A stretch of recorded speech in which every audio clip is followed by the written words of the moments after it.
வகுப்பு ரோகன் என்ற மாணவன் இந்திய ராணுவ வீரராக மாவட்ட பணியில் வந்திருக்கிறார். இதில் ஸ்பீச் நடக்கிறதா?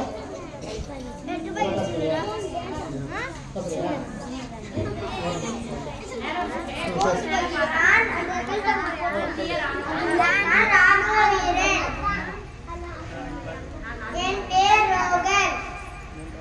நான் படிக்கிறேன். நான் நாட்டுக்காக உழைப்பேன்.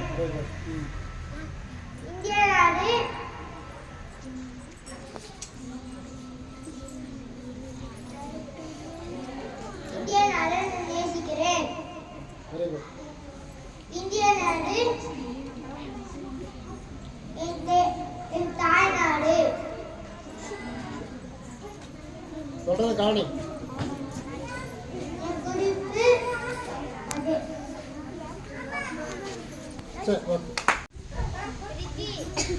இரண்டாவது மாணவன் கோவமுதன் காந்தி மகாத்மா காந்தியாக மாறி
இது கரெக்ட்.